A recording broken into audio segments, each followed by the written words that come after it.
Hello, everybody.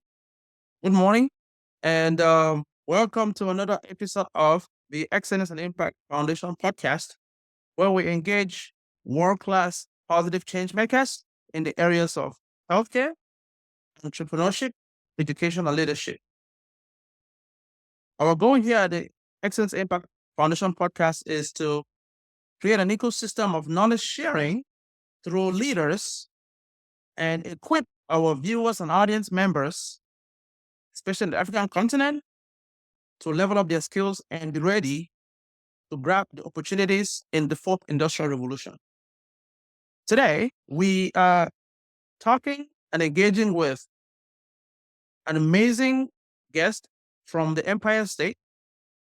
Some people call New York the city of lights, the Big Apple, the city of dreams. I think that our guest today is going to check all those boxes. When I think of her, the word dynamo comes to my mind because she is tour de force. She is just this person who does everything to make the community, her immediate community better, community beyond her site in Africa, all over. She spends her days trying to empower people to become the better versions of themselves. Without much ado, I would like to welcome from Manhattan, New York.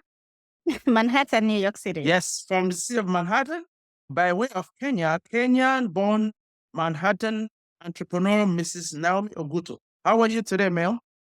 Hey, I'm very fine. Thank you. What an introduction. I think you deserve more than that. I know you're a very simple lady. Yes, I am. Good. So I'm in Phoenix, Arizona.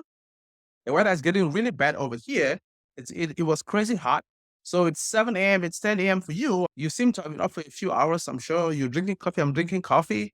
Yeah, Our guests are in for a treat today. Yes, I'm drinking coffee. Are you drinking tea or coffee? Kenyan tea. Oh, Kenyan tea. I need some of that. Yes, I will bring your bag when I I come need some of to that. Would you mind setting the stage for our audience members about the last 3 to 5 years of your life? Where have you been? What have you been doing? And maybe you want to just tell us what you do for a living. How do you spend your days? Thank you so much, Isa, for introducing me to this powerful, amazing podcast. Excellence and impact. Those are the words that just hit so hard and really very powerful words. My name is Naomi Ogutu. I am a mother of three wonderful children, girl, a boy, and a girl. In that order? Yes. I only have, an 18-year-old must be like almost getting out of the teens. Mm-hmm. And I live in New York City and I work in New York City. I'm an entrepreneur. I run a business here in New York City known as NYC Incorporated. The C Corporation is involved in transportation, tours, and sightseeing. Besides running a business, I'm also an advocate and a community leader for drivers from all over the world. I'm the co-chair of a group called JFAL, Justice for App Workers. I will tell you the reason why I'm involved with the drivers in New York City. So when you go for it, I will explain just briefly why I'm involved in that, besides being a businesswoman and, of course, running, I would call it a very big business, but it's sizable business in New York City. So you asked me to talk about what I've been doing for the last 3 years. 3 to 5 years, yes, ma'am. Last 3 to 5 years. So I was thinking post-COVID and slightly before COVID. Yes. COVID was, the way we say AD, BC, COVID, maybe there will be time where we'll be saying before COVID, after COVID. No, I like COVID that. Affected every aspect of our life, be it economically, socially, health-wisely, and everything. So it really, it changed a lot. As I said, I live in New York. My business is located in Manhattan, New York City. And I already explained my business. So that's what I've been doing for the last 3 to 5 years. Okay. I came to America in 2012. I worked in corporate and later on I went into my own business. I started by just driving Uber in Manhattan. That was in 2016. For me, I was going through a lot of challenges, especially in my personal life, which also affected my employed life, my work in the office. And I had to make a decision to transition. Sometimes we say bad things happen so that good things can happen. So the force that really pushed me into entrepreneurship in America, though I was an entrepreneur in my country. So I've always been in entrepreneurship. I'm a serial entrepreneur. I've sold books, clothes, shoes, everything. I have run very successful consultancy firms in Nairobi, management consultancies. And after coming to America, I slowed down a little bit because of that American fear. And if you give me a chance, I'll talk about that American fear that holds that back. So just note down the things that I'm talking about that I would like to talk about. I don't even know whether you have prepared a line of discussion, but I know you, Miss Naomi. I know you're a free-flowing spirit. Let's go. I think our audience members happy to get some insights about your incredible journey. No scripts here today. I'm a troublemaker for interviewers because you think you are going to guide me into a certain way. I like the spontaneity. Let's go with that. I'm the one leading you, but I'm very respectful of your show and adhere to the guidelines. I know then the do's and don'ts, but I may answer questions that you've not asked me. So no worries about that. So anyway, that's okay. In 2018, I started doing my business as a sole proprietor. Can I ask you, Yes. Can I piggyback? You said you used to work in corporate America. For context to our viewers, you moved here in 2012. Yes. So you have only been here for 12 years in America. That's correct. You've been here for 12 years. You came here in 2012. Yes. You have 3 children. Yes. You worked in corporate America. Yes. Let's just say that living in Manhattan is one of the most challenging things. Being in New York by itself is no piece of cake. So surviving New York, I've heard people say if you survive New York, you can make it anywhere. So you came from Nairobi to New York and run a successful consultancy business. You've been a serial entrepreneur. If you can sell anything and make money in Africa, you can walk the streets of Nairobi and sell whatever. All you need here is a vision and a dream and the ability not to quit. That's what I'm hearing from you, correct? That's correct. Let's go. So what did you do in corporate America? What was the job you did here that transitioned you from that job to driving Uber? When I came here, of course, as you know, when you come here as a new immigrant, it's always a challenge. First of all, where to live. My children were born in Kenya, so we came with them and their father. We were at 5 trying to settle in a new country without a host. I had an offer of a host in Seattle, Washington, but I decided not to go. My dream, my life, my vision, everything was New York. There was no way I was going to leave New York City. You should make a movie someday about your life because you had this New York vision and you were not going to let it drop for anything. I live in a New York state of mind. And as you said before, if you can make it in New York, you can make it anywhere. That is Frank Sinatra, New York. From JFK, we landed on a winter morning in February 2012 with nothing except ourselves. Of course, we had money. Let me not say I am not the immigrant that came here with just $100 in the pocket. No, we had some money. We had good money in Kenya in our bank account, and we carried some with us. That's why we were able to survive without a host. Let me not misguide anyone that you can come to America without a coin in your pocket and you make it. No, you're not going to make it in New York. You end up on the streets. We'll end up on the streets. That's for sure. We had some money with us. First of all, we were able to book a hotel and stay in a hotel for 2 weeks before we knew what next. That tells you we had something. We could afford to eat. We could afford everything, but we were cramped. A room with 2 beds. We couldn't afford to have the kids in one room and us, of course. And also in a new country, you want to sleep where you can see your children. So we started like that, and we started finding our way in America. I had come to America in 2011, the year before, and I had gone to Seattle and stayed for 3 weeks, but I had to go back home and bring my family. For obvious reasons, I don't want to dwell in those. But anyway, we came here. We were able to settle. We got our papers after arrival, not before. So that was another process. Back to our stay at the hotel. For 2 weeks, we stayed there. And one day, as I was going out my business, I came out and I ordered a taxi. And in that taxi, I met an African guy. In New York, there's taxi and Uber, so it was an Uber. This guy is from West Africa. His name was Famara. He's from Senegal, he's from Senegal. You always remember that. I will never forget the man. You cannot. So, this guy asked me, because obviously Africans, we know when you speak one word. And they can tell when you just came. Yes, they can tell you. And he was like, why are you staying in a hotel? And I told him, because I'm trying to get an apartment and I can't get one. I have some money, but no landlord is really giving me a chance or anything. So He helped me to go to an organization, a nonprofit called Kimba, and that nonprofit helped us and actually worked with us throughout until we were able to get everything sorted out. But with the papers, we had to work on our own. Of course, they don't give you papers; they help you assimilate and settle.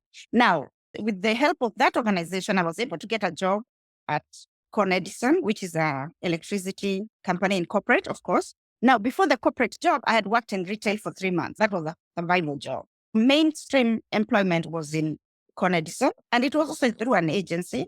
But it was very important for me because this job I was a systems administrator because I came here with a master's degree. Of course, I did a second master's degree in project management. So I had an MBA from Kenya. I was a lecturer in a university. I was an entrepreneur, doing all those things in Kenya. I came here as a skilled immigrant. I brought value to America. I did not come to America to take from America. I came here creating employment. I'm paying my taxes in the most expensive cities in the world. So what I'm trying to say is I brought value to the USA. I did not come to take from USA. My goodness. I love it. Right? You are the prototypical American dream of you come and you fill the cups of other people and your cup becomes fuller and fuller. Yes, America benefited from me. I did not. So you understand that? I brought my skill, entrepreneurial and otherwise. I am very compassionate as well. I participate in community service and everything. I am a value immigrant. That one we have to agree. Without a doubt. Try to build and nurture and attract value to America. From Africa, we can bring value to this country. And we can also transfer that value back to Africa. Yes. Through different initiatives, through philanthropic, through building schools, hospitals, helping the needy. Sometimes what we lack in Africa is a platform and opportunities to showcase our abilities and to instill these abilities or values in our system that sometimes does not encourage that. So without actually talking about politics, can I provide a nuanced perspective of something you just said? Yes. Bringing value.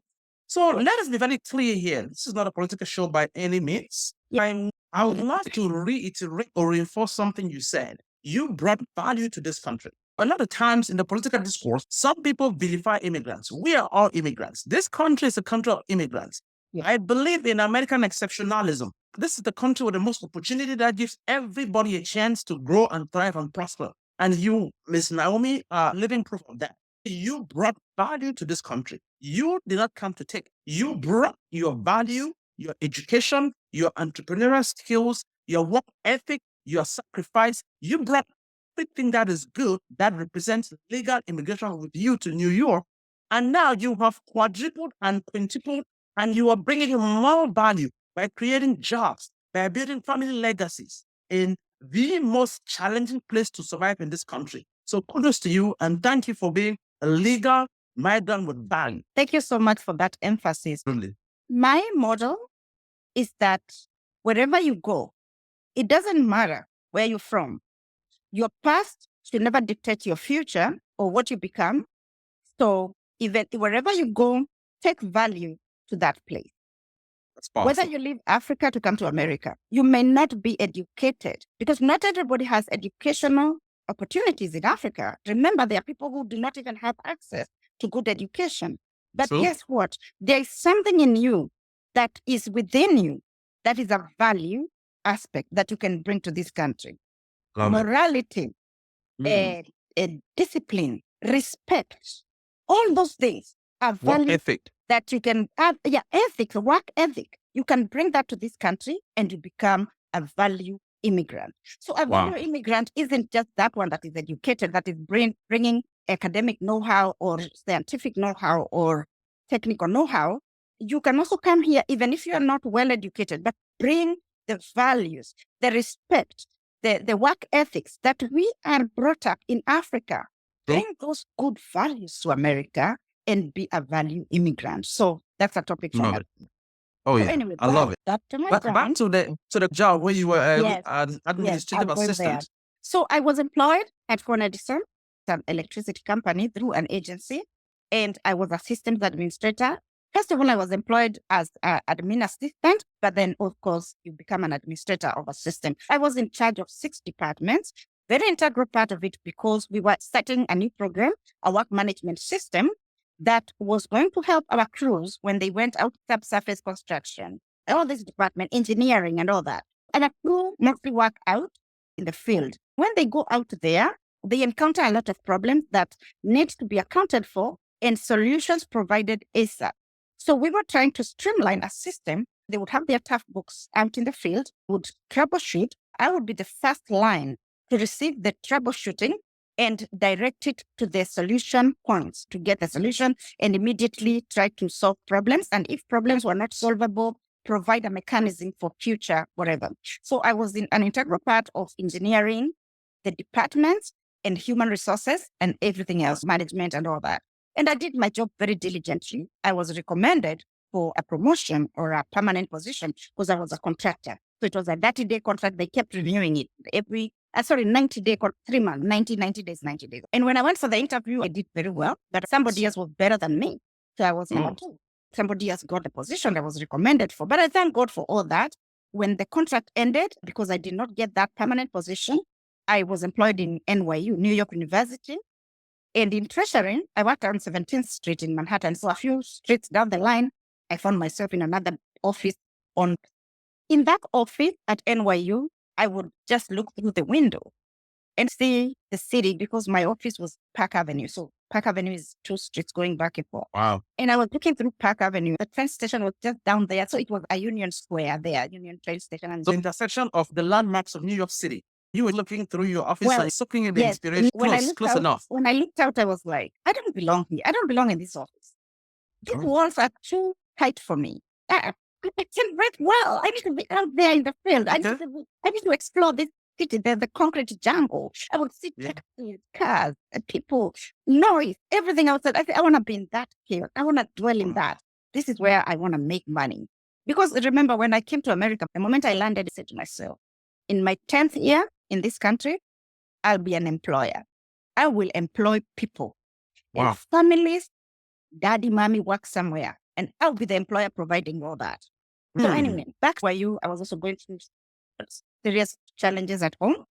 But I'm not going to talk about that because for now, I just want to talk about the good things. I want to talk about hope, resilience, rebuilding, and just getting off and just making lemonade from that lemon or whatever, the way people say it. I like that analogy. So with that, my work wasn't so good like the other job. Because of those, I had enrolled for an MBA at Killer Graduate School of Management. So I was actually now going to college, raising a family, a job. There was just so much going on. And I just wanted to get out, be free. That freedom just to work and make money. Because I was feeling like, no, this money is not even enough. But anyway, so that job ended and I found myself trying to think of the business that I could do. And I remember my brother Famara, the same West African who drove me one time. He was like my destiny helper. Unknowingly, to this day, that guy does not believe he helped me. I tell him he could work for me. But of course, he had something else going on. Yeah. I tell him, you are part of my success in this country. But you don't know it. And he said, oh, my sister, you're so hard working. I said, no, you have played a big role. And one day, one time, I will honor this man. May God keep him. I love that. Yes. Anyway, I love that recognition. These are the unsung heroes in our lives. Yes. The ones we say all heroes don't wear capes. So these are the people, the forces that push us up. So this man tells me, okay, so you are ready to join me on the street? I say, yes, I'm ready to join you. I want to drive Uber. So he actually introduced me to a place called Master Cabby, where I went for 24-hour classes. Like an orientation into the business? Yeah, get your taxi and limousine license. But you need to get a license. You need to be trained about the geography. You need to be trained about customer service. You need to understand the laws and regulations. We are governed by so many laws here, you can't even believe it. New York is not a joke. The streets are like a bowl of spaghetti. You just have to know how to navigate each and every strand of that spaghetti bowl. For me, I didn't need that because I was already educated, but you can imagine a new immigrant. And our business is 95% immigrants. Yes. The taxi and transportation business in New York City, it's immigrants. And that's why I'm in JFAO, Justice for Art Workers. because I defend and protect immigrants from exploitation, manipulation, and so many other things. Wow. You are for the people. Huh? Yes, I Naomi am for the people. Yes, I am for the people. You may be running for mayor or governor in the next 10 years. Who knows? I don't know. I'm not a politician. I'm a business person. Hey, sometimes good people in this community decide to go and try to make some change. I'm not saying you are, but I'm just saying the way you live your life. Put me on the spotlight. Oh, no. Let's forget about that. Oh, she's having political ambition. No, I do not have any political ambitions. Not yet. Just a simple mother living my simple life in America, doing what I gotta do and trying to create a legacy for my children. Simple. I love it. And also being a responsible citizen. It's very important to be responsible. It's very important to be morally upright and just have those good values. I love it. I worked NYU. I left. I started driving Uber. And you met Famara and you went to reading class. School. I passed very well, of course. And Yes. I got my license. No less. And I started operating. At first, I leased a green taxi. I needed just that freedom of waking up, hit the road, make money, go home, like that. Sometimes I'd wake up, take my kids to school, clean the house, take care of the household chores, then go to work, come back, pick the kids. There was that freedom which I really cherished. And Uber actually, and that green taxi, after some time, I was able to buy the car now to do Uber. So I didn't have money. Remember, I'm starting with nothing. So Yes. I'm starting with leasing a car. Definitely, I paid for the MasterCard. So let's say I had maybe around 8,000 because the license, there's everything. Then I took a loan, I got a car, and I started now doing Uber black car service. There's a reason why I stopped doing the taxi. There was a security incident that happened that actually I was driving someone who had a gun, but not directed at me or anything, but he had just done something. He had just had someone in a train station, got into my taxi, and then the police pulled me over and just shot me. See? Yeah, they were able to detect it. He had a gun in the car. And that's how my life was saved. So, with that incident, I got scared. I said, now it's time. Of course. I left the green and bought a car and started Uber, which was safer because we were using an app. At least somebody knows the person coming into your car can be tracked down and their credit card information is there. So it felt a little safer, not 100% safe, but it felt a little safer. But the money was also good. In fact, more. Yes. And I did Uber from 2016 up to almost 2019. It was going well. I didn't go to just a regular Uber. I went into black. The luxury Uber. The top notch. Yep. The reason why I went for the top notch is because as an educated person, whichever career you go to, even if I went into farming, I would go to top notch farming. If I go to drive Uber, I'll go to top notch Uber. So you meet the top notch people. You just answered my question. Why? Yeah. Because driving black SUV, I was targeting Wall Street. I was targeting the top billionaires. In New York, we had 59 billionaires. Now we have 58. One moved to Mar-a-Lago in Florida. Now we have 58. Now, Okay. people turn off the mic. I like that. People turn off the recording. I didn't tell him. I didn't myself. I'm happy you are keeping count of the New York billionaires because in the future, you'll be one of them. Just Guess saying. what?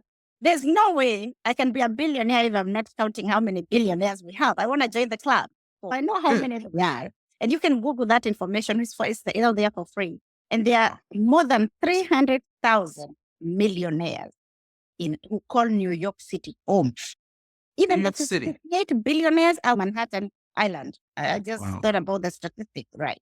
So if you are living in a city or you're working in a city with more than 300,000 millionaires, do you know what that means? It means you have access to enormous information and high value networks. And all you have to do is find a creative way to plug in. And I'm sure that's where you're going. So tell us how you plugged in. You're singing my song.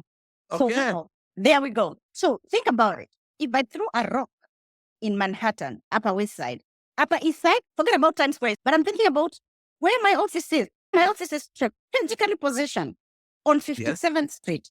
That is where we have the billionaires. I want to brush shoulders with a billionaire. Of course. Are you with? Yes, Okay. I'm following. Throw a rock right from my office. You're likely to hit billionaire or a millionaire. Wow. That's where I wanted to be. Even as an Uber driver, I wanted to drive those kind of clients. Which other way would I have access to a billionaire in my car for more than 1 hour, 2 hours, even 3 hours, because we drive them to the Hamptons where they live. Yes. Welcome, Anderson Cooper. Oh. CNN. Oh. That's how I ended up with Anderson Cooper in my car. If I was driving a Toyota Camry, I would have not met Anderson Cooper.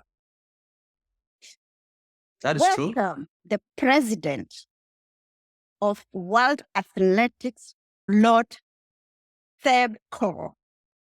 I'll send you pictures of these people in my car because I interviewed them.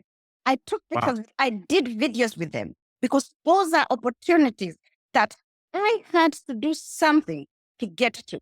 You do not meet these people by chance. True. You create the chance. It's a mindset game. It's a mindset game. You are living in a city full of billionaires and millionaires. You got to have access to the billionaires. Do you think I can go knock CNN right now and say, and I want to have a talk, I want to have a word with Anderson Cooper? The security will be whisking me out. But guess what? I had Anderson Cooper for more than 45 minutes in my car, holding me like this, taking pictures with me like this. We even did a video. I was teaching him how to speak Swahili and how to eat ugali. Yeah, that's fascinating. If you allow me, I will share with you these videos and you can please. If you Wow, that's amazing. Pictures of me with Sebco, of course, Sebco is my regular client. I have had him many times. But the one I want to share with you is where he was wearing the Kenyan bracelet. And I was wearing the same Kenyan bracelet and we did like this. He loves Kenya. He loves Kenyan athletes. How else are you going to meet these high value people if you don't present yourself in a way that they will reach you and they will get to know you? Right. So that's what I did. I drove Uber Black SUV, which is the top notch, which attracts only people that can afford. If a trip from JFK to Manhattan on a Uber X car, a Toyota Camry, is $74. The Uber Black SUV is $230, $250. Number one, I'm making extra money. Number two, I have immense and yes. Some of them, I'm stuck with them in traffic. If they don't want to picking their brains. I'm very respectful. So I do not talk to someone who does not want to talk to me. I will speak to you and say, welcome to my car. Would you like some water? I have cold water here. I have some refreshments. Is the air conditioning working? Would you like to make any stops before we get to your destination? They will catch my accent. My accent has been I don't know how to, it's golden. Some of us from Africa, we hate our accent. Please. Oh, yeah. Use your accent. Oh, yeah. To your advantage, my brother. I don't know whether you 100%. I agree with that. I mean, over time, mine has gotten a little better. I use my accent. This millionaire would ask me, thank you, Naomi. I'm very comfortable. The AC is fine. Where are you from? I love that question. In my group, the JFAO, I have another group. Now, part of JFAO, I have a group called NYC Rideshare Club, where I have 1,700 drivers. This group is part of Justice for App Workers. So in NYC Rideshare Club, we have hangouts where people can talk about their issues, talk about their Uber moments. I've heard drivers, immigrants say, I hate this question. I don't like when somebody asks me where I'm from. My dear, it's up to you to decide whether you make this question with positivity or negativity. Whether you're going to build something from this question or flatly lose out on an opportunity. So if somebody asks you where are you from, I've even had people saying that is racist. And I ask myself, fine, somebody may ask you where are you from to want to profile you. But why can't you let him profile you in a positive light? I mean, you can be profiled negatively or positive. That's true. That is true. So they ask me where I'm from. Guess what? I smile and I turn around on the red light. And I just get that eye contact is very important. Yeah. So if you're a driver, I know maybe your podcast has many drivers. Do not engage people on the rear view mirror. Oh. It is disrespectful. Wow. If you are talking to your passenger, do not look at them and establish eye contact. Let them look at you, but do not look at them. Guess how I've set my car to avoid those problems? I tilt my rear view mirror. I tilt it through the glass, but I make sure the chair, I'm not going to have that eye contact with my customer. That's amazing. I should get some training for this. I love it. You are giving some of our prospective viewers a masterclass in emotional intelligence. You don't want to make your passengers uncomfortable. If you're a man and you're driving a woman and you keep on looking at them through that mirror, it's creepy. And they could give you a negative review for stalking them or making them uncomfortable. They can sue you. They can report to the police that they felt threatened.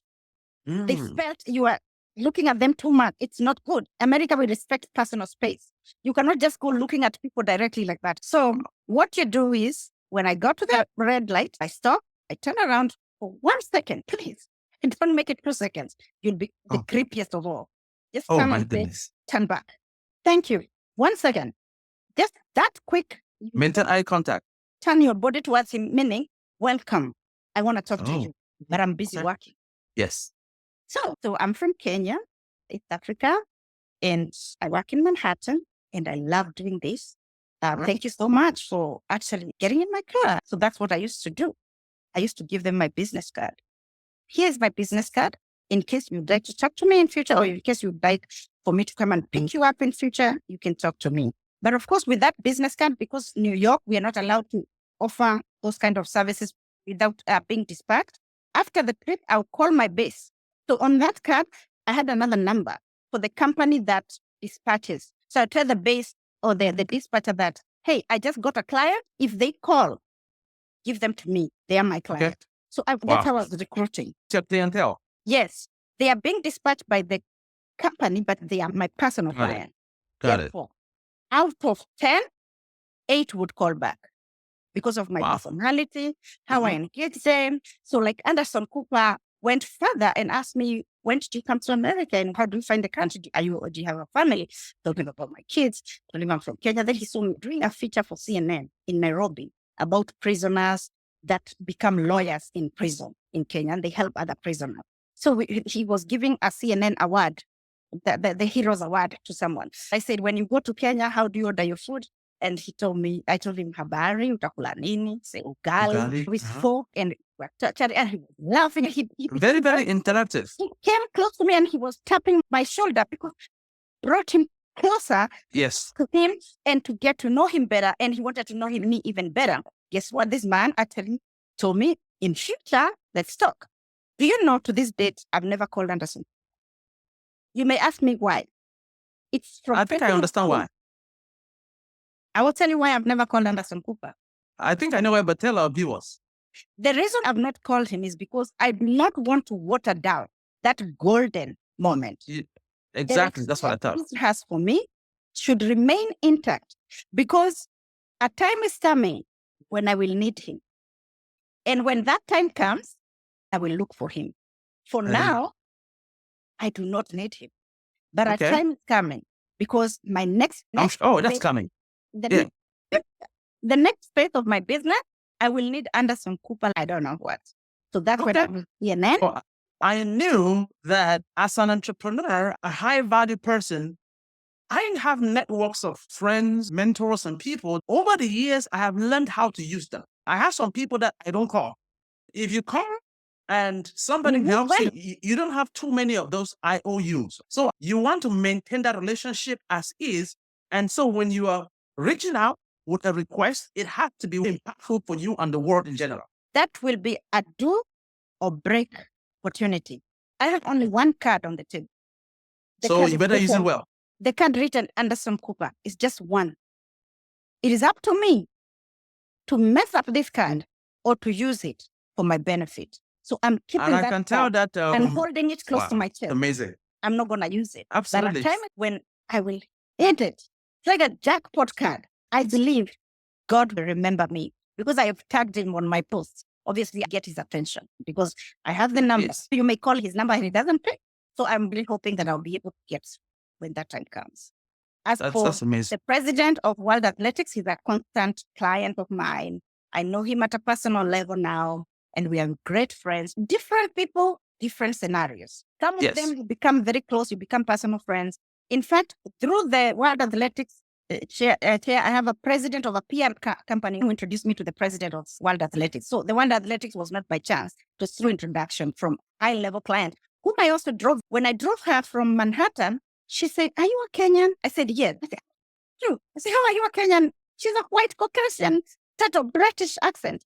And she said, "My mother moved to Kenya as a missionary. And I was brought up in Kenya. We came to America, and now I'm the president of one of the leading in Los Angeles. So the LA lady introduced me to this one and introduced me to another Chinese billionaire in Manhattan. I went once to dinner to her house. You see these buildings in Manhattan that have 3 floors? It is one house. You enter the door, you find a butler. A butler, white glove, everything, takes you to the 2nd floor. The house is all white. Everything is white. You are even afraid your shoes, you feel you don't even deserve to step on that house. I went and we went private chef. And guess what? I was texted in advance, being asked to choose from the menu what I would like to eat that night. The dinner I had, we had Donald Trump's, the wife, the mother of the little girl, the last one. I don't know her name, Mala Mapos. She was on the table with me. We sat together. So you can imagine the quality of people that I was sitting with on that day. I remember asking my friend, her name is Sarah. I told her, how are my shoes? Because I was wearing some shoes that I was afraid even to walk with them. And she said, you're beautiful. You're unique, Naomi. On it, yeah. Put your leg on top of, when you're scared, you put your leg like this. She said, yeah, relax. You belong here, Naomi. You belong here on this table. Do not, because I was the only one that seriously was not at their level. Yeah. So you can see how many billionaires I've been able to meet. That's from driving Uber. This is Uber connection. Do not despise the job that you're doing. Make good of that opportunity to drive a billionaire. If you're the kind of driver that if somebody asks you where you're from and you just don't want to answer or you give them attitude, that's your problem. You will remain there. True. But just make positive of all these things. Back to my life. In 2019, 2020, I incorporated my business. First of all, I started as an S corporation, S Corp. Okay. So with an S Corp, I got my New York State seal of business. I got my license, everything set. The reason why I went a corporation from sole proprietorship, I wanted to have financial facility. I wanted to have a dedicated bank account, and I wanted to separate myself as Naomi with my the business. So Naomi NYC Inc. was incorporated. It was started in 2018, but incorporated in 2020. And once I got incorporated, COVID happened. My business was not even 3 months old.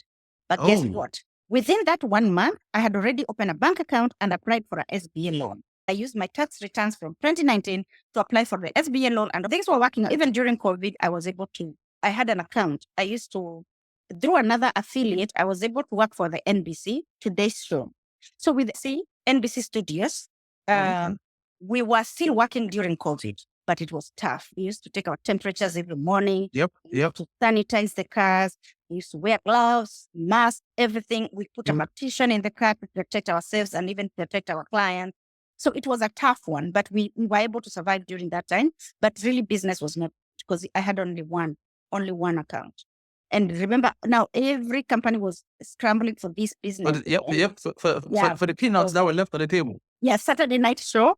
That's when I used to make money. But that was through another limousine company that I was an affiliate from. So remember, those people, they had the right to choose whom to give. But it's based on relationship. My relationship was perfect. I was getting those jobs. I was driving the top corporate. So meaning I was selected for high profile clients. And I also met another guy who was living in the Hamptons, who was a producer of a show, who actually gave me an invite to a show. I never went for that show because I was like, fine, I'll go meet this producer, but what value am I going to? You know what? It wasn't like an obvious invitation. It was just a card. He told me, you can attend. But I knew if I go for this production, I'll sit at the back with everybody else. So this is for entertainment. And it's good. I don't refuse. But then, I don't know whether it's a weakness or something. My time is very, I will go, but then I will look at it in terms of what next. Waste. Yeah. What is the continuation here? How about is if I keep this card and call him when I launch my big project? So him, Anderson Cooper, all those people, NBC, CNN, I'm wrecking those cards. Okay. And I only have one shot with those people. So I'm keeping that as well. And this guy, how we became close is because somebody had lost their ID in my car. They left an ID and everything. I told him, this person, I can't find him. He took the ID. He was able to connect. He was able to put on his social media.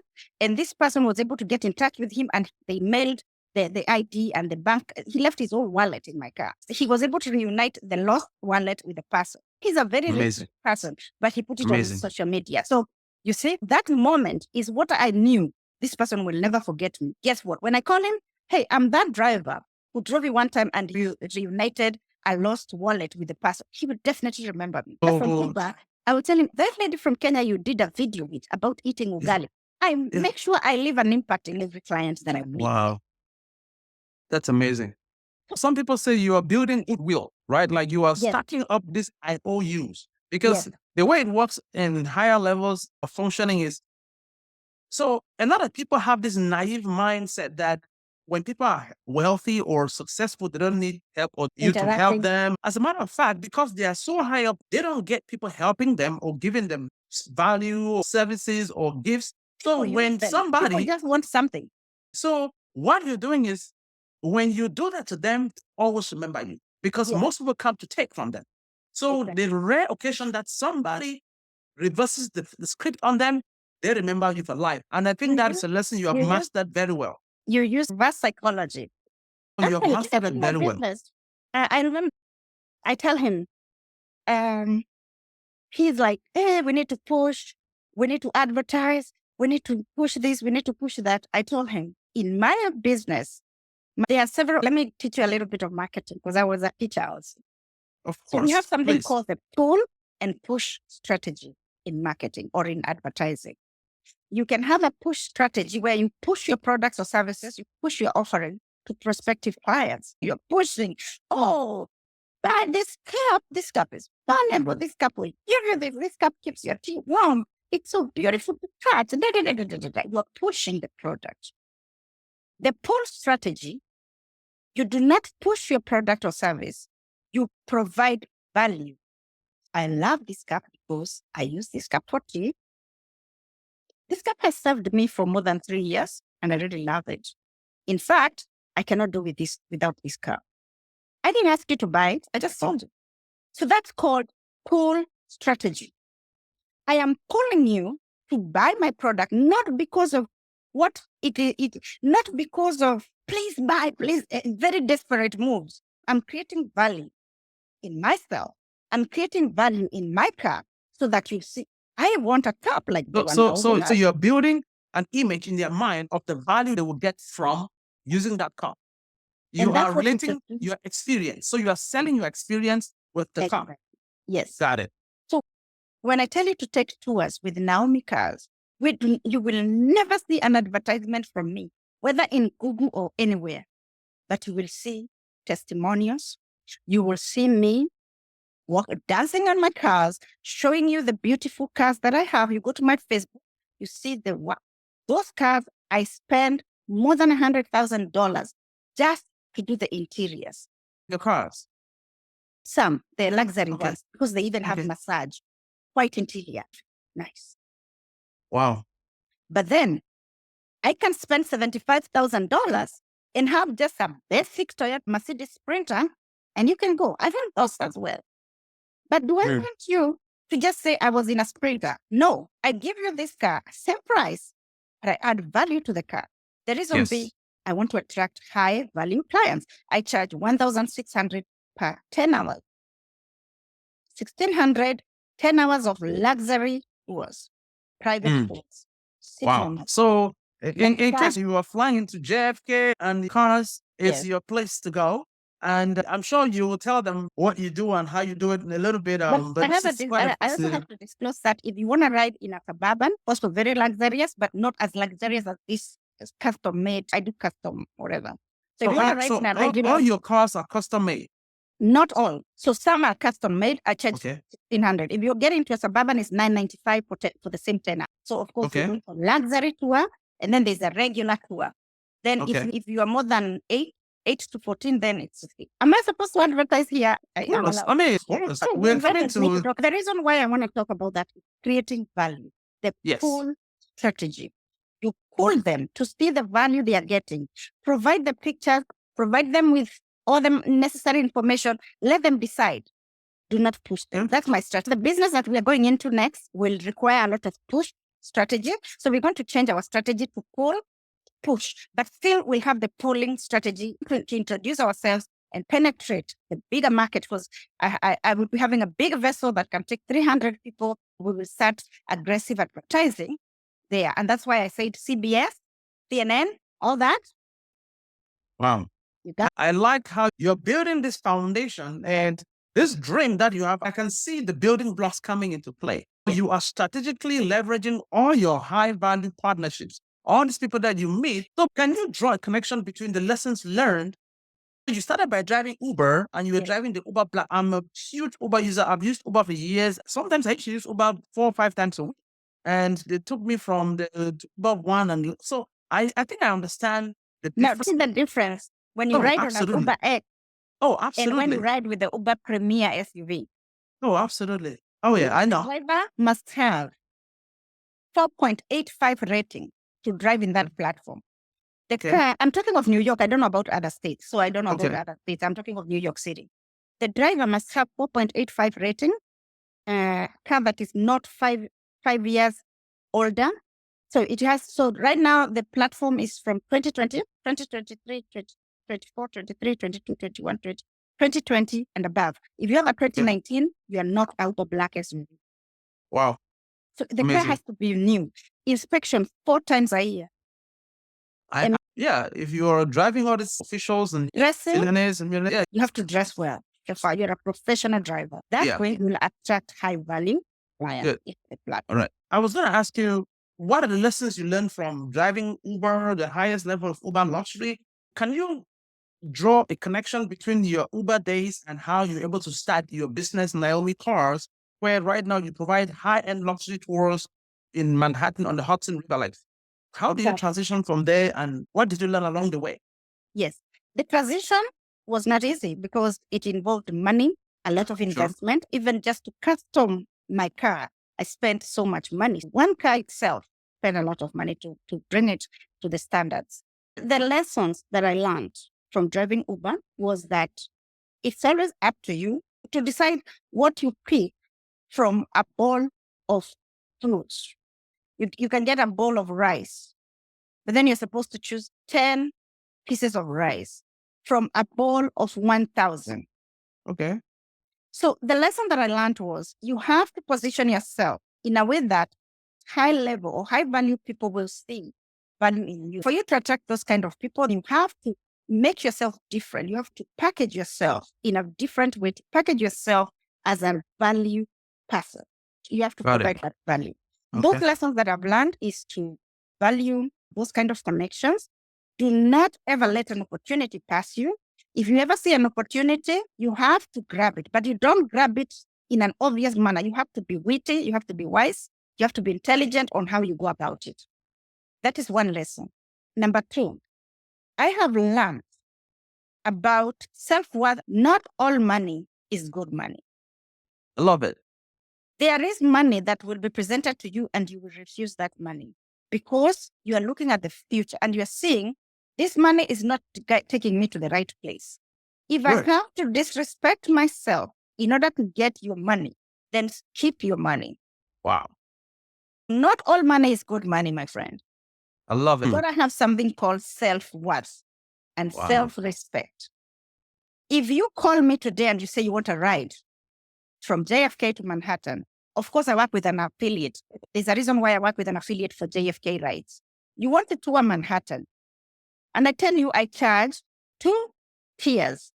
First tier, 1 to 6 people, luxury SUV, $995 for 10 hours per day package.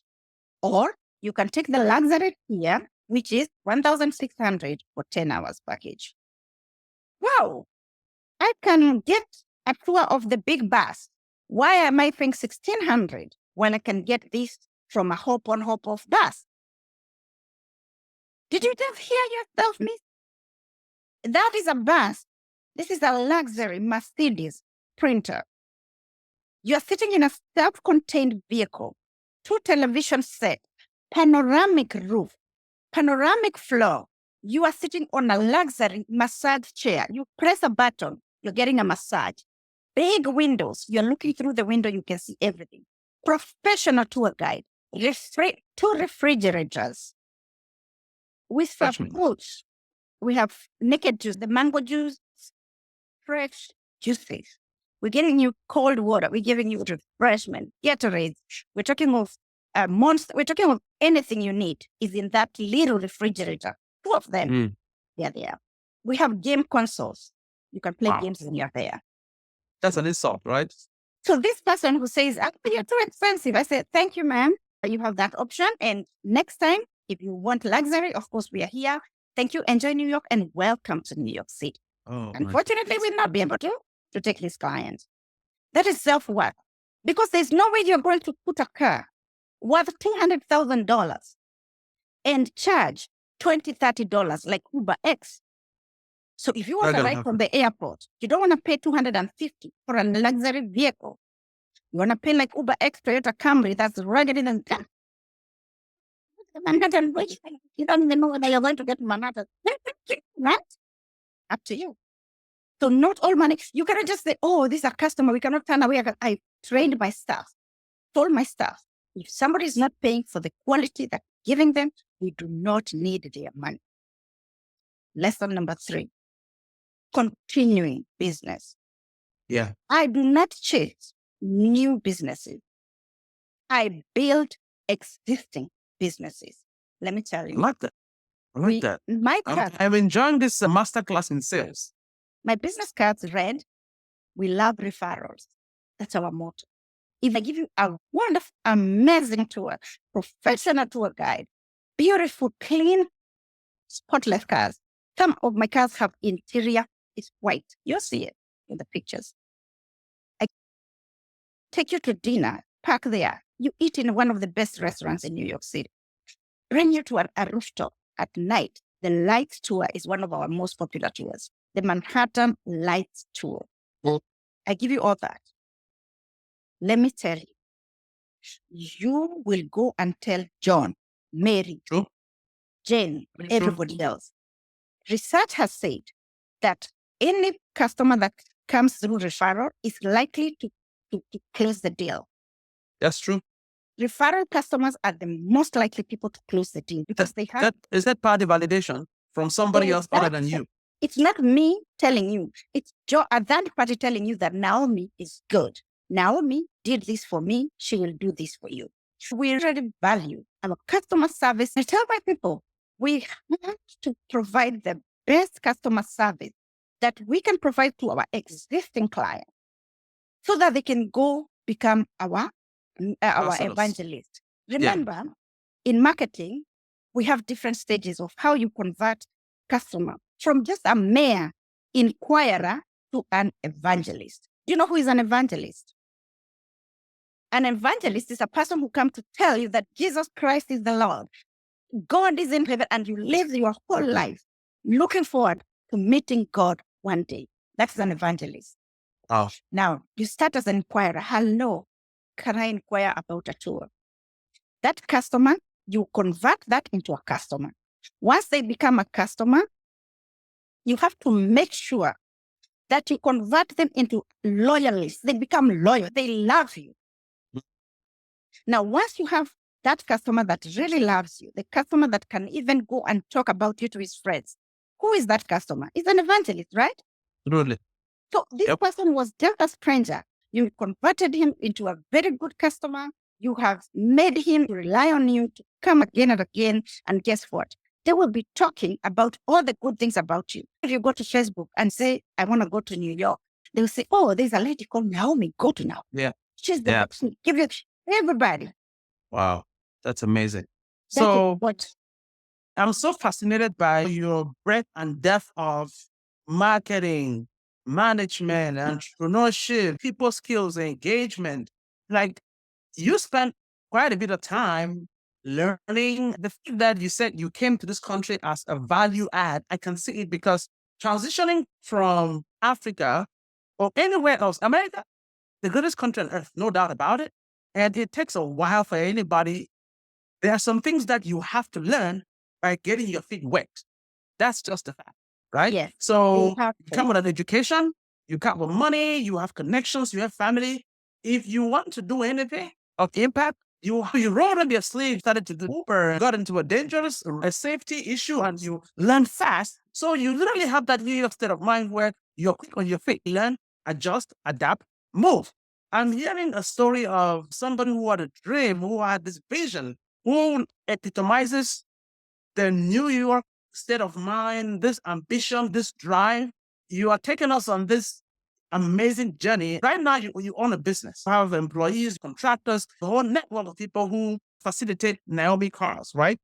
These are people who, I said, these are my team. Got it. So you have a whole network.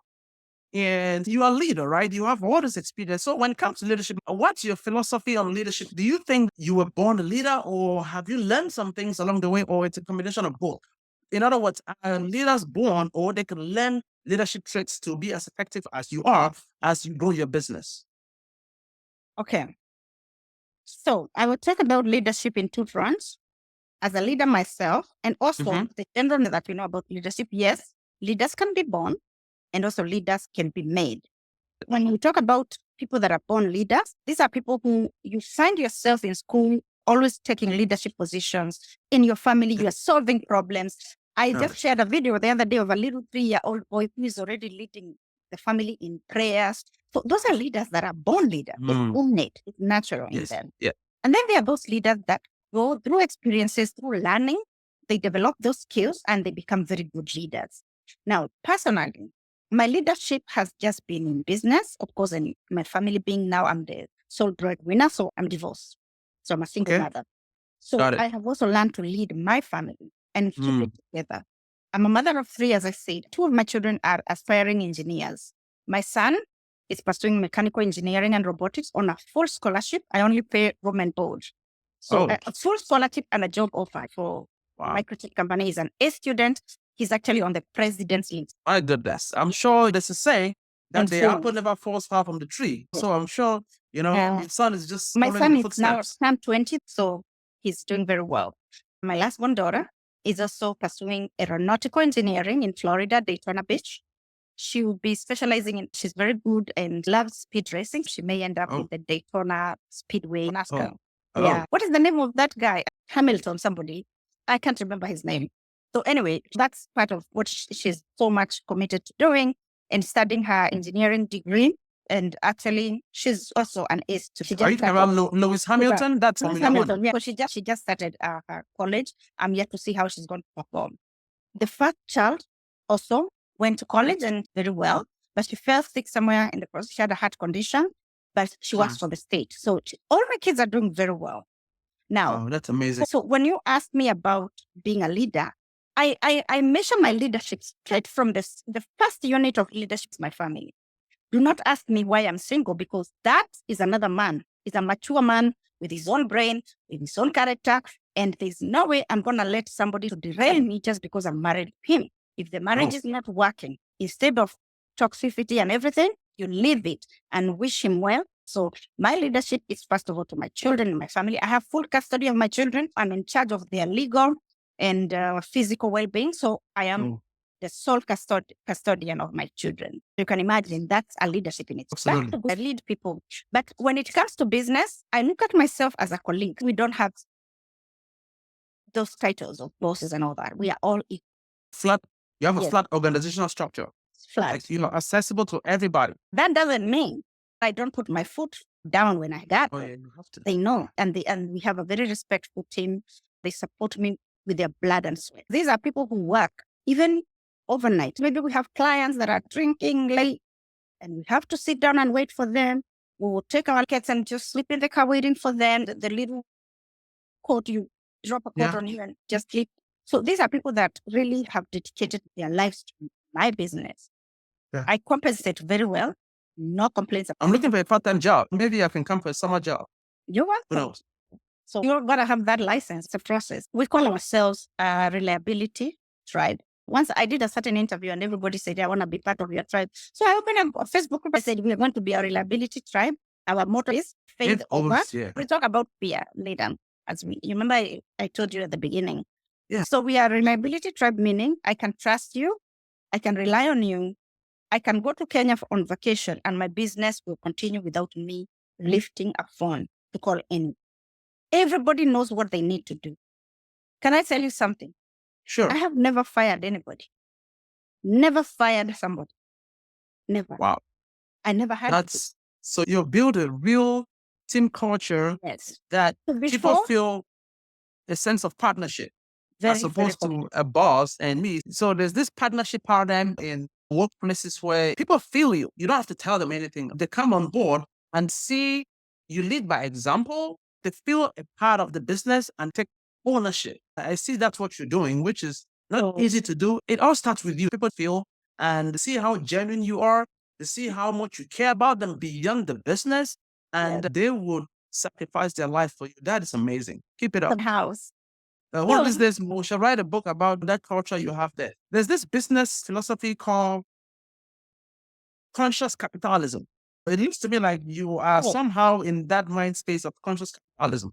We'll talk about that some other time, but I so, like the fact that you have never fired anybody. That speaks but to your leadership. does That's that amazing. mean does that mean that nobody leaves my business? Of course they do.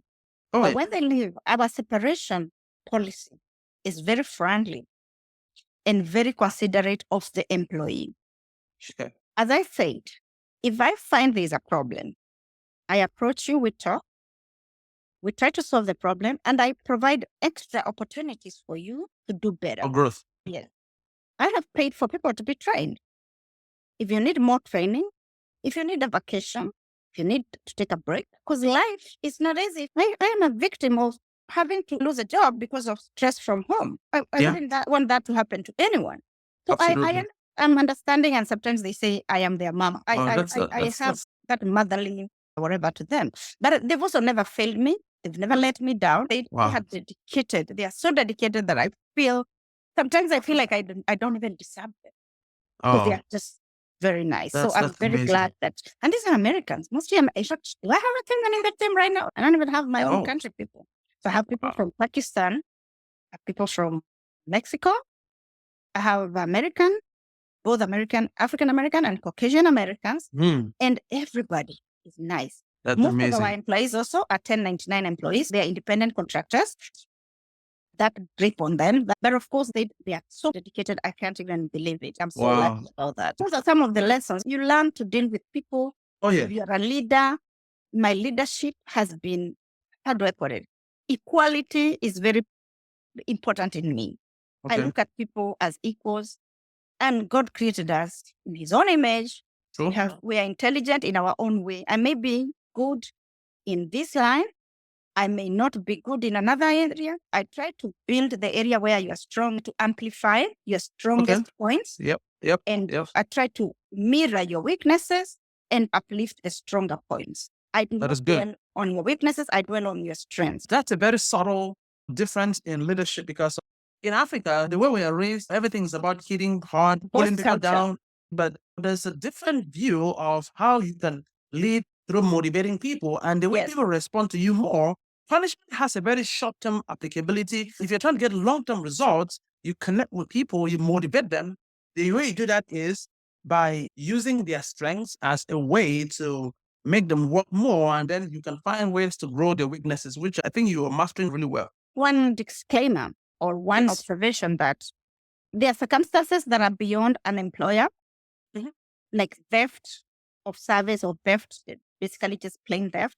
Things like insubordination, truancy, or coming to work late, and all these things. I have not experienced all those things. I'm very lucky. Maybe if such a thing was to happen, my approach would be different, but it would not be harsh. I will help you to become better. I will recommend help. If somebody is into substance abuse or alcoholism, because we have their jobs, you cannot do my jobs when you. So we have drug testing every year. We have random drug tests and all that. And Safety, yeah. Oh, yeah. I don't have to do it. In fact, that was done by the Taxi and Limousine Commission. So the people who give you the license are the ones to do those drug tests. If you come to me and you fail your drug test, you resign. I don't even have to fire you. And I've never had any of my drivers.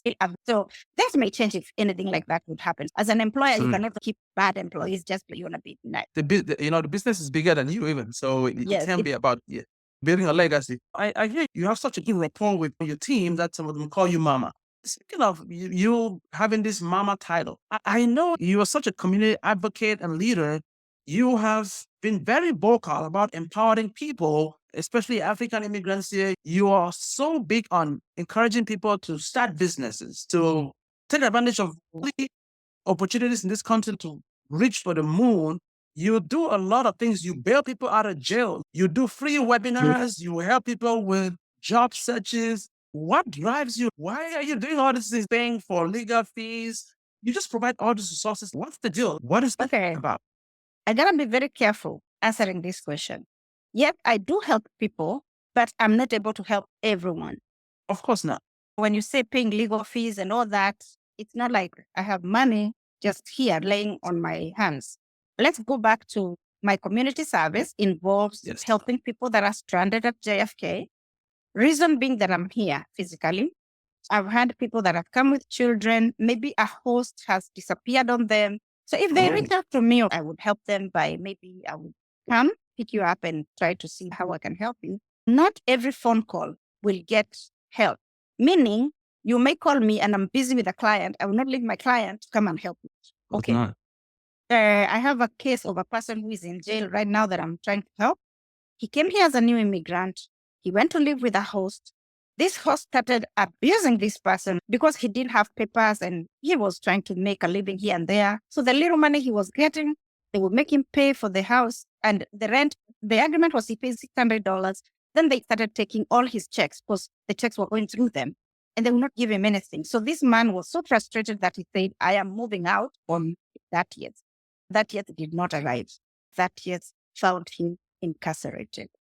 They accused him of defiling a minor. After going to court, there was no physical evidence, nothing, just your word against mine. I'm not saying he did not do it or he did it. I am not a judge. In my heart, I prayed a lot that night when I got this case. And I told God, guide me, please guide me. I went to jail. I met this young man, 33 years old. I talked to him. I could see the innocence because he would narrate for me how things happen and all that. So the problem was, by the time he had said it, they put him in jail and they never told anyone in the community. And that is where I'm bringing the issue of fear.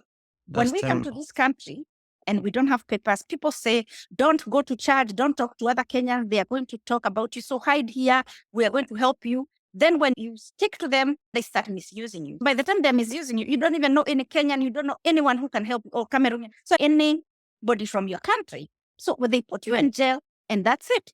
Nobody's coming to see you. They will not even say that you're in jail. So by the time I went to see him, this guy had been so stressed out. He had been on suicide watch. So many problems. He had accepted a plea deal. And when you accept a plea deal in America, you pleaded guilty, right? And absolutely. You didn't even do, but trust me, even many of our Black people, some of them are innocent.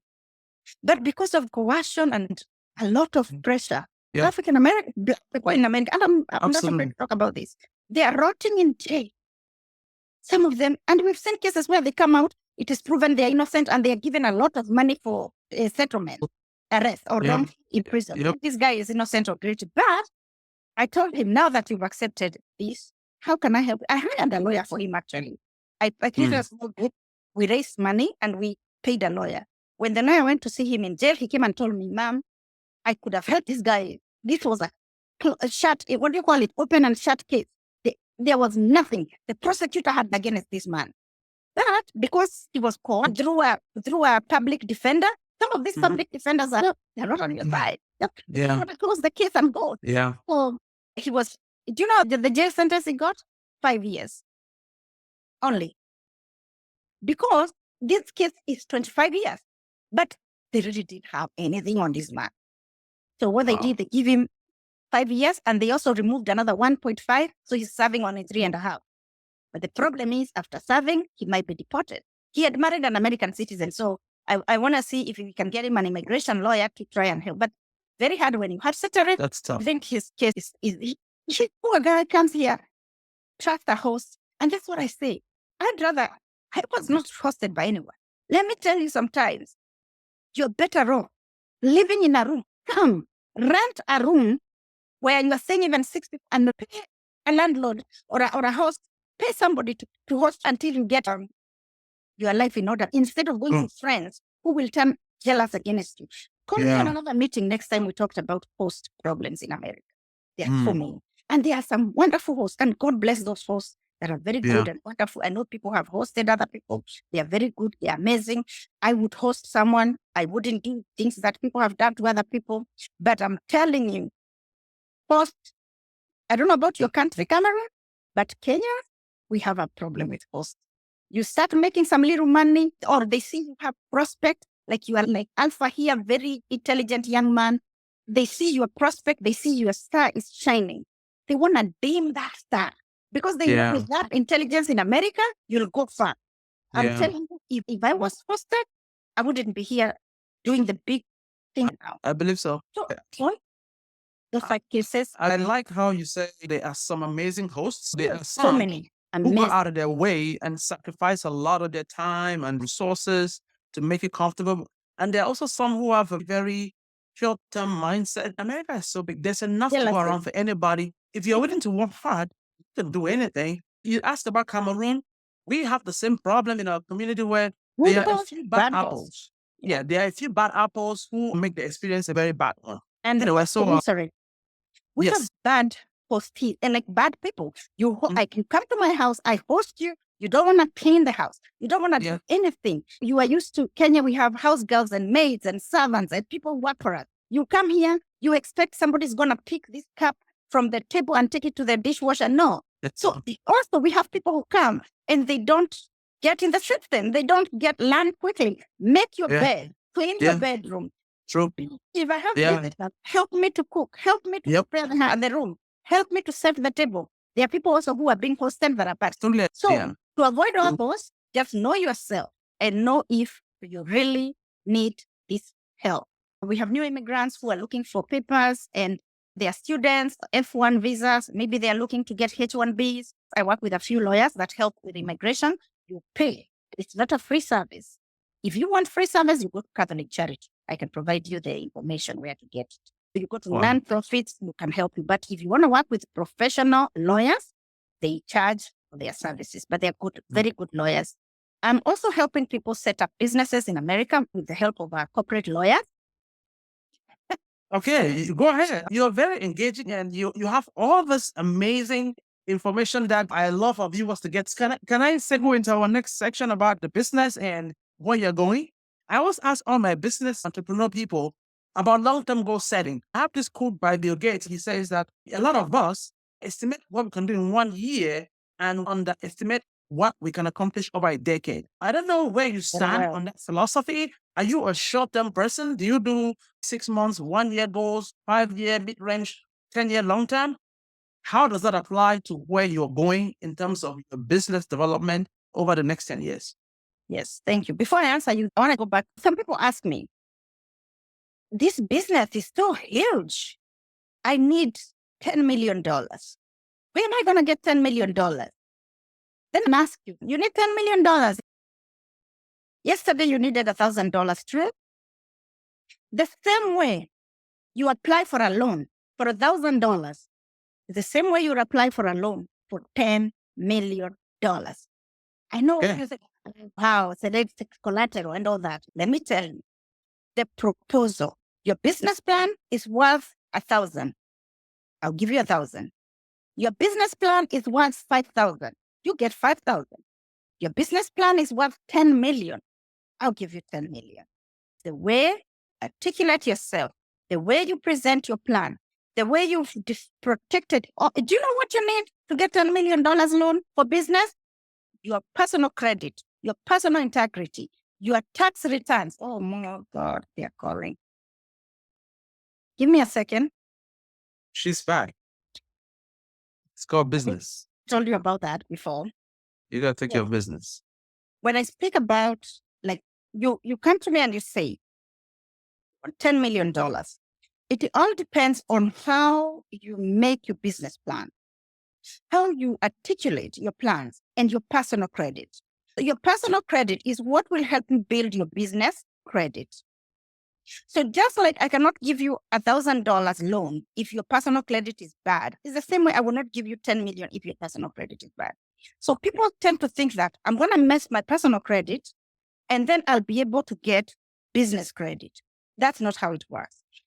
First, at the beginning, they check your personal credit. Then later on, you graduate and they'll be taking care of just your business credit. And talking to people who are starting businesses, you will be graded using your personal credit. And the same mechanisms will be used if you are looking for $10 million. That, just like you're looking for a $1 million.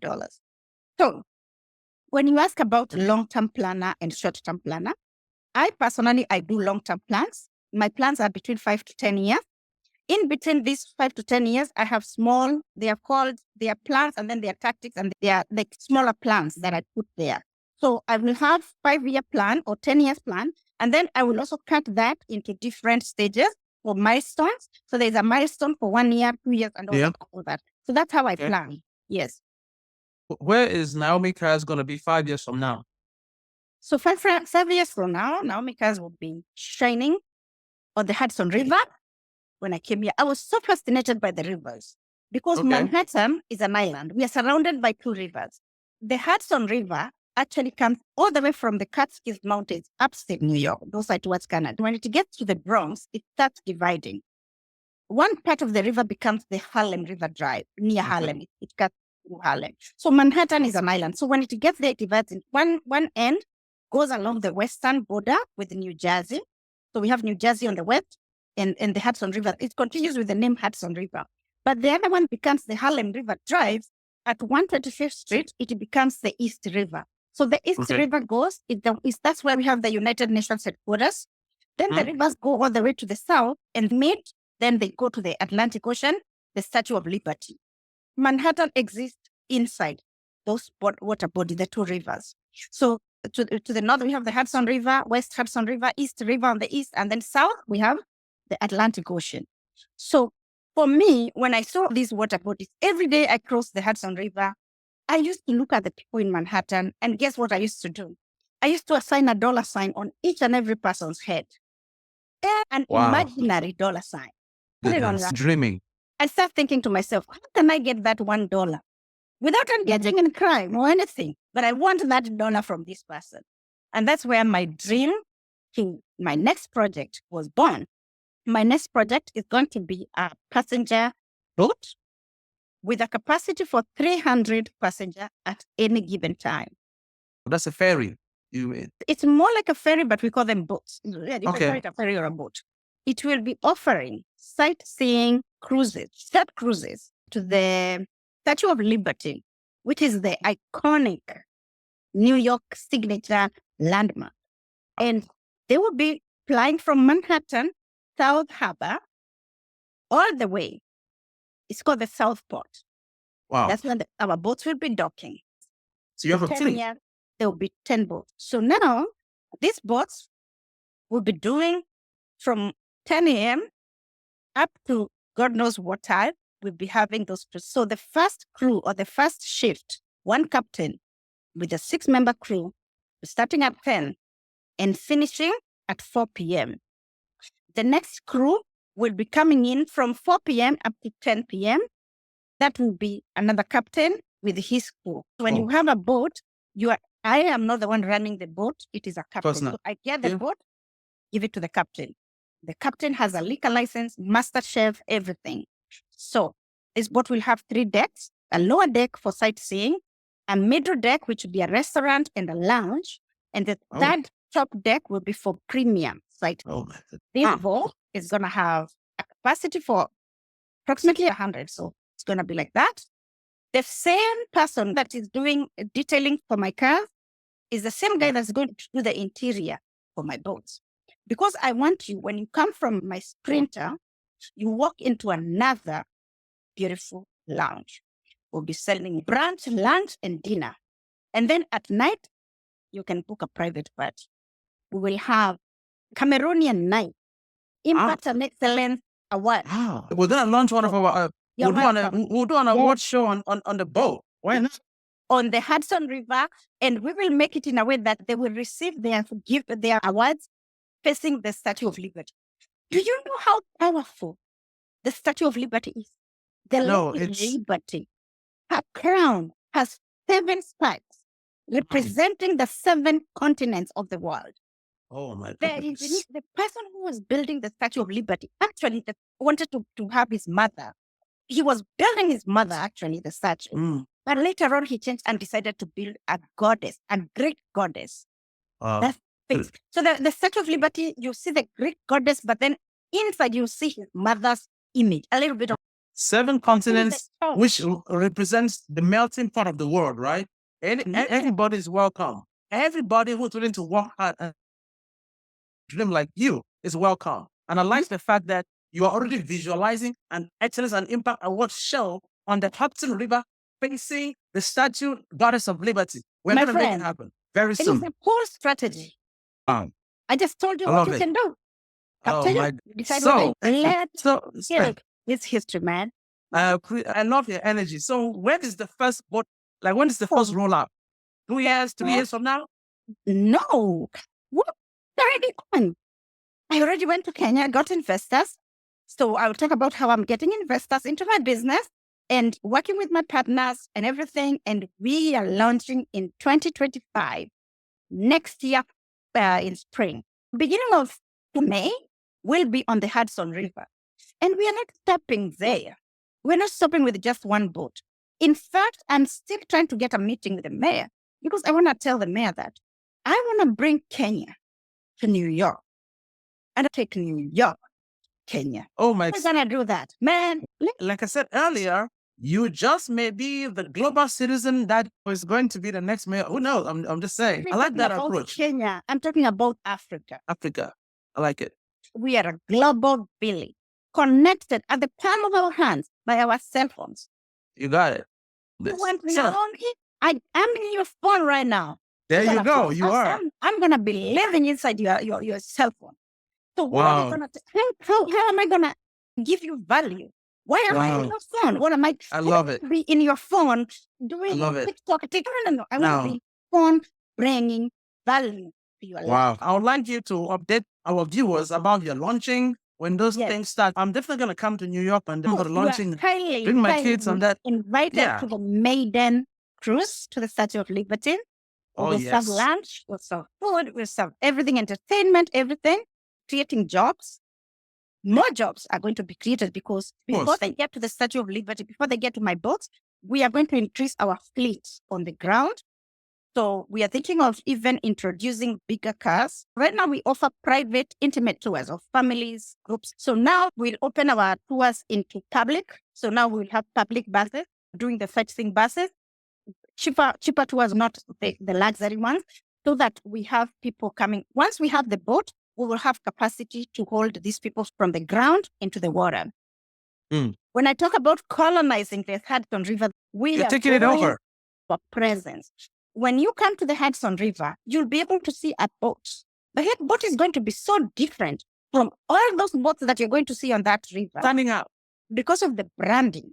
The Kim Kardashians of this world will want the Jay-Z's. Everybody will want to shoot a movie or play a song inside one of our boats because of the uniqueness and value we are bringing on the Hudson River. We will have the branding. It's just the branding itself will call people from far away. The only thing I haven't gotten is a docking space in a strategic position. If you're riding FDR Drive, my boats will be just 10 of them. You'll be like, how can I ride in these boats? Something tells me you will get premium docking. I'm sure you will figure a way out. Docking is what I haven't gotten, but I have identified a place where I want to apply, and I hope they are going to give me.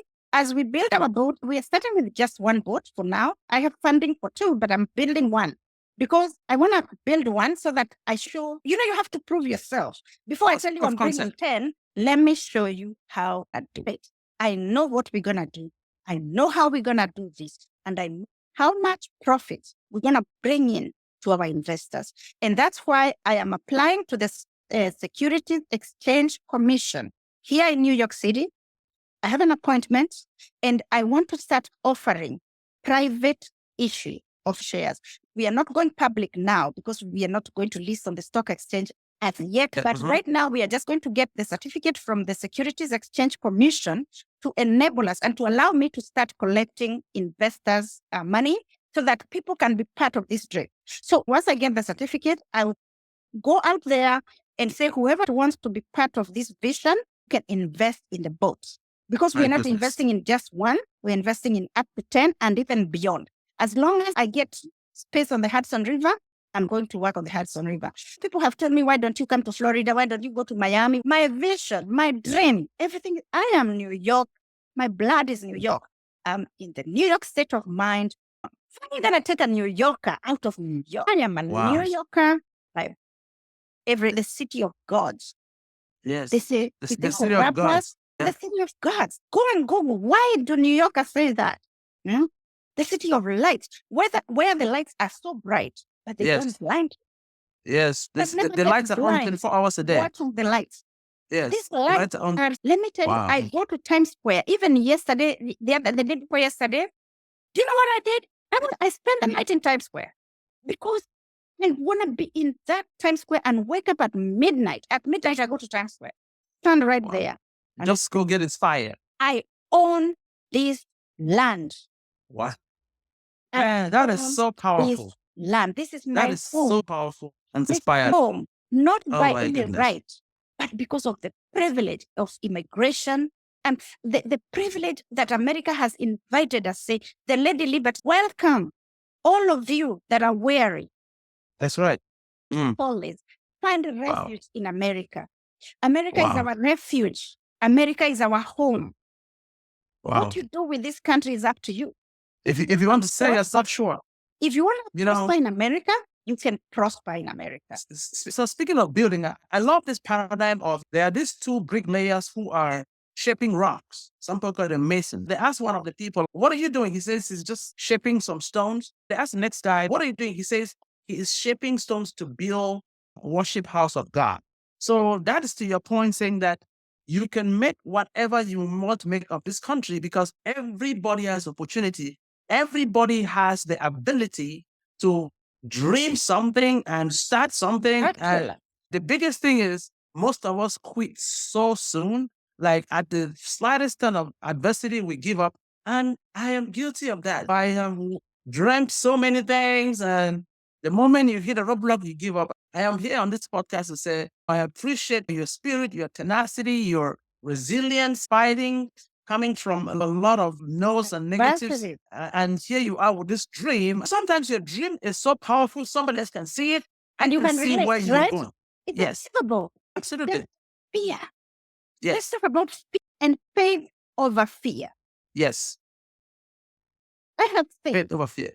Yes, of course, there's money involved in it. I don't just have faith. I have faith and a dollar. Yeah. I have faith and a dollar. And just have 10. I like that. You gotta have faith and a dollar. Yeah. Over fear. You may have a dollar and fear. You're out. So you have faith and that dollar.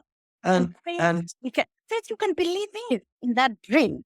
And you visualize and you sleep, you dream it, you eat it, you everything. Yeah. Even when I'm driving, that is what I'm thinking.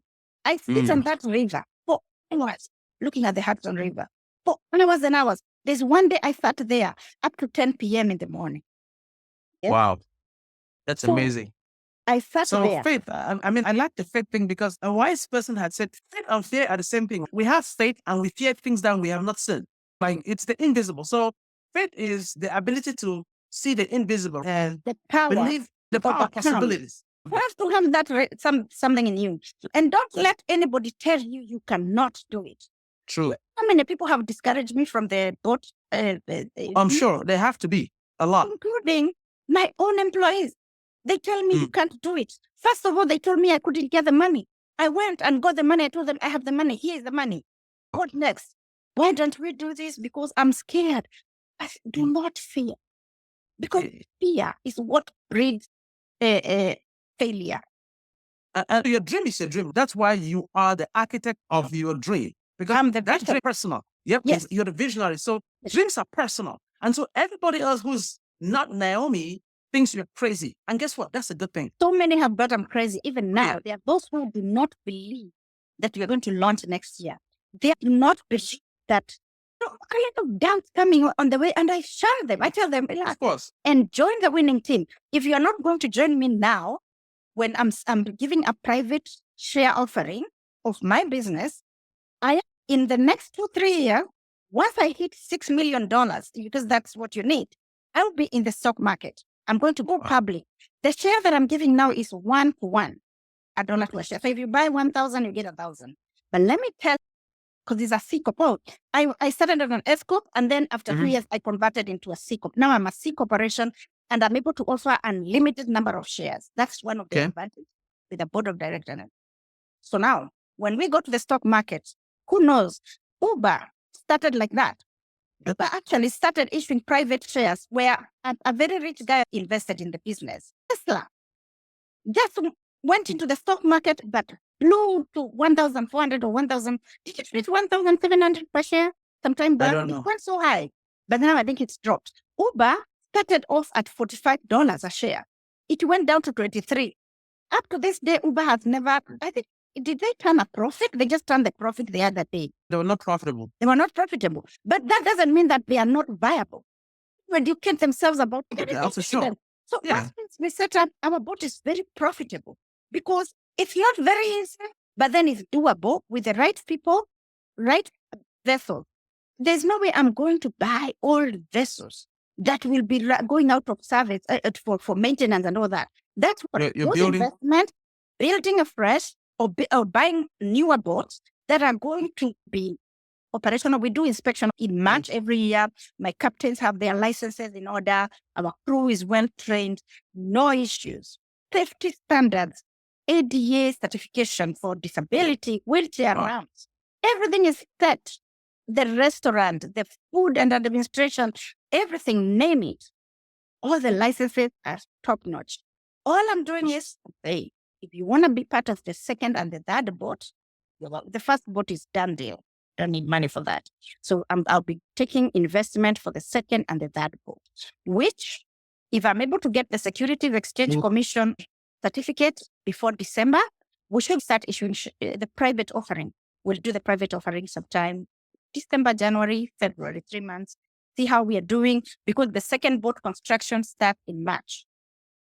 Then the launch of the first boat in May.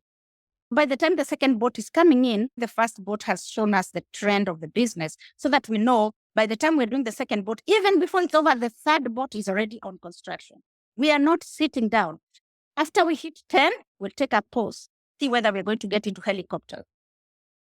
We are occupying the land, occupying the water, and the air. Take the air. Yeah. The helicopter tours, right now, we offer them through charters. We charter for our clients. I can charter a helicopter for you as a family, like as a group, because it takes only 5. Or we can charter, 1, 2, 3, 4, 5, 6. It takes 6. And then we can also put you on a shared helicopter. So like you are one person, I can put you on a shared helicopter, you share with others. Yeah. With a company in Manhattan. The dream is after we hit 10 boats, we might go to the air or continue expanding. Our dream also is to go to Niagara Falls. That's the other city that I can go to. Canada, Niagara Falls, because of the Niagara Falls are amazing. Just like the Hudson River and the Statue of Liberty iconic. I love the Niagara Falls. So whenever I go to Niagara, I usually book a hotel overlooking the falls on the Canadian side because that's the most interesting. The New York side is not as good as the Canadian side. You just drive through the border. Nobody's going to ask you questions. Just show your green card or your passport and you go in. You can walk into Canada the way you want. Nobody's going to bother you as long as you have your document, you have your papers, you're legal. So we drive into Canada.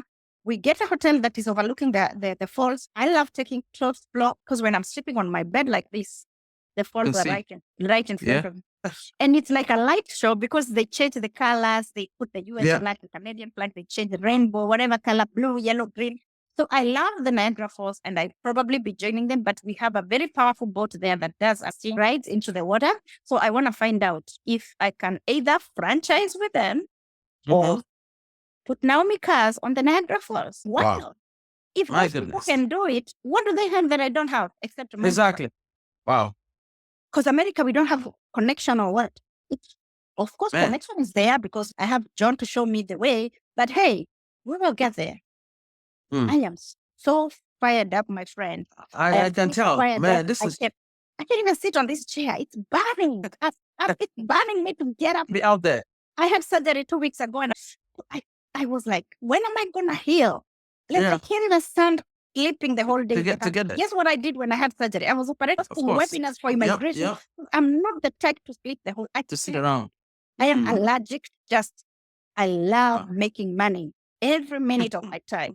I want to see touching is money coming in. With all this business interest and things that you do, it has to be stressful. And I know from being an entrepreneur that nothing always goes how you planned, right? You have children, you have other things, you have family back in Kenya. I'm sure everybody is asking you for money every day. How do you keep grounded, stay positive, engaged and aligned, refreshed, and stay focused and on track? As your journey into entrepreneurship continues, you have to have a rhythm or routine. Do you get up every day and meditate for 1 hour? Do you take a steam spa every day? What do you do? Do you read books? Just ask me several questions in one. How do you handle money issue from Africa? People asking for money. They do. My inbox is full. But I read all my messages. The phone number I give out is my personal phone number. We have a website that does everything. Even if you call me, I direct you to go to our website and book there. Because I want to have a personal touch and a personal connection to our customers. But when we go to the masses with the big boats, I'll have to remove myself from the equation and run the corporate. But at the moment, with the luxury tours and all these tours, I deal with luxury clients. There's nobody who's paying $1,600 per day and is going to deal with a robot talking to them. No. That's why I like dealing with the people personally. If I'm not available, I say I'll call you back. And I love knowing what's going on and availing myself to you shows respect. Even if I cannot help you, I will talk to you. There are cases of sicknesses, deaths, so many things. So I help where I can. I have a small budget that I've set for those kind of things. Most of those projects, I take them towards Christmas because it comes up with a festive season. I can take maybe a children's home or a person with people with autism or whatever, parents, and I can help them in one way or the other. Sometimes I can say, okay, I will receive inbox messages with people who are in need, and I'll say, okay, I'll give each and every person $100. I don't care whether you need $1 million, I'll just give 100 and that's it. I say, for now, I only have this and please accept. Some of them will talk, say, oh, this is all she gave me, but I don't care. I just do what God has enabled me to do. And I say to God, this is what you gave me. I've given back. And I thank you, God, for giving me this extra that I can share with the needy. If they find when I don't have money, I respectfully say I'm not able to do it right now. But if I have the money, I contribute. I try. GoFundMe. I will put something. I'm also not that rich. You don't want to wake up tomorrow and find the woman who was very inspiring is gone under because she just gave out everything. So of course, we are also in a business. We're trying to build ourselves. Now, the other question you asked was about my routine. I don't have a solid routine as such. I work out twice a week. I like walking. I will park my car far from my house, walk around, and then come back. I do walks every morning. I wake up early in the morning. I take a walk. I am not like exercise junkie, exercise person so much. I'm working on that. I'm not perfect. I'm working on that. Praying to God to give me more energy to be able to exercise, but I do try to walk around and go to the gym once in a while or twice a week. What else? My routine is I pray a lot. My prayers start at 3 a.m. I pray 30 minutes to 1 hour. Every 3 o'clock, I have an alarm that wakes me up to pray. Wow. I make sure to have a meal with my child, either my daughter, now the one that I have access to right now. So I can have lunch with her once a day or dinner or breakfast. At least one meal I have to share with her. That's very good. Working up to maybe 10 p.m., then we'll not have a meal, but the next day we have to have something together. Family chat with my children that I check in every day. We have a small revival. We pray or do something with the kids. So yeah, that's my routine. Wow. I like it. From your routine, I can see that the family orientation and that it's very important to you that you keep that bond with the children. That's very good. So where can our members, our audience find you? How can they keep in touch with you and stay inspired and motivated by all the amazing things you're doing? I would love to have all the links to the book coming, all your other initiatives. Yes. So where can people find you? So I have a Facebook called Naomi Cars NYC Inc. Naomi Cars NYC Facebook page. That's my business page. I also have Instagram and all that, but I have a personal page, Naomi Ogutu. But follow that page at your own risk because That is my personal page. Now, that's where I connect with people at my personal level. So I will post anything and everything there. So don't worry. Uncensored. Uncensored. If you come there and find me talking about relationships, Politics. you find me talking about politics, not so much, but I talk a lot about relationship. I talk about raising children in America. I talk about my day. I like posting my pictures. Sometimes you find me just chilling, eating. I like posting food. But the food that I like posting is food that is different. If I make Kenyan, did you learn? Or is another device? Yeah, it's my Firefly and no tech. Okay. Yeah.